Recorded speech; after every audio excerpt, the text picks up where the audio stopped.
पिछले दिनों केरल हाईकोर्ट ने मलयालम फिल्म उद्योग के एक निर्माता की याचिका पर फिल्म उद्योग में महिलाओं के सामने आने वाली समस्याओं और मुद्दों पर गठित जस्टिस हेमा आयोग की रिपोर्ट पर रोक लगा दी। अदालत ने राज्य सरकार और सूचना अधिकारी आयुक्त से 1 अगस्त तक को जवाब मांगा है। निर्माता साजिमोन पारियल ने हाईकोर्ट में याचिका दाखिल की थी। पारियल का कहना है कि रिपोर्ट जारी हो गई है तो फिल्म उद्योग के कई व्यक्तियों की गोपनीयता भंग होगी, जिसका असर फिल्म उद्योग पर पड़ेगा। ये रोक तब लगाई गई जब राज्य सरकार हेमा समिति की रिपोर्ट का संशोधित संस्करण जारी करने की तैयारी कर रही थी।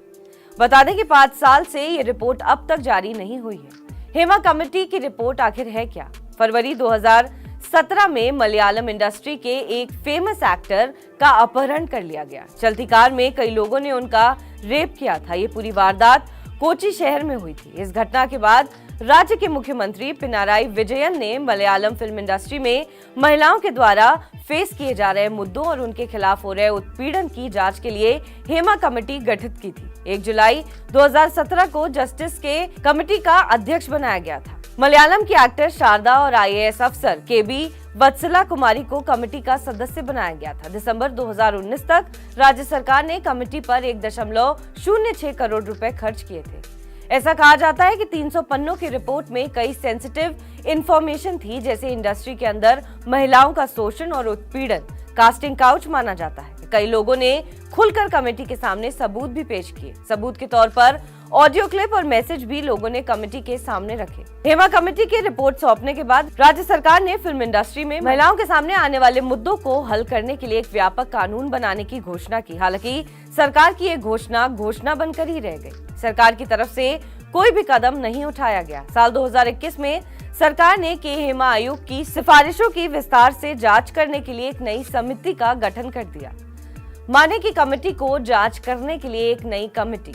इससे पहले फरवरी 2020 में राज्य सूचना आयोग ने लोगों की गोपनीयता, नौकरी छूटने और सुरक्षा पर चिंताओं का हवाला देते हुए रिपोर्ट जारी करने की मांग को खारिज कर दिया था। विजयन सरकार रिपोर्ट जारी करने से बचती रही। मार्च 2022 में केरल विधानसभा में सरकार ने कहा कि जस्टिस हेमा कमेटी की रिपोर्ट जारी नहीं की जा सकती है क्योंकि इसमें कई लोगों की निजी जानकारी है। सरकार के इस तर्क की खूब आलोचना हुई और सदन के अंदर भी और सदन के बाहर भी। इस मामले में नया मोड़ तब आया जब केरल के प्रसिद्ध राइटर टी प्रद्नाभन ने इंटरनेशनल फिल्म फेस्टिवल के समापन समारोह के दिन रिपोर्ट जारी करने को लेकर केरल सरकार की जमकर आलोचना की। प्रद्नाभन को मलयालम अभिनेत्री पार्वती समेत तमाम फिल्मी हस्तियों का साथ मिला, जिसके बाद पिनाराई सरकार दबाव में आ गई। फिल्म हस्तियों ने ये संदेह जताया कि इंडस्ट्री के प्रभावशाली लोगों को बचाने के लिए सरकार रिपोर्ट जारी नहीं कर रही है।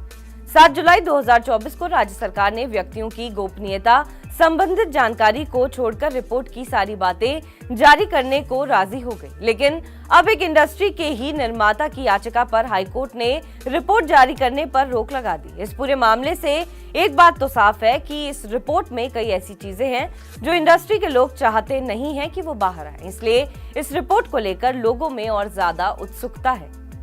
बहरहाल इस खबर पर आपका क्या कुछ कहना है, हमें कमेंट करके जरूर बताएं। बाकी देश और विदेश की तमाम बड़ी खबरों के लिए आप देखते रहें TV9 डिजिटल।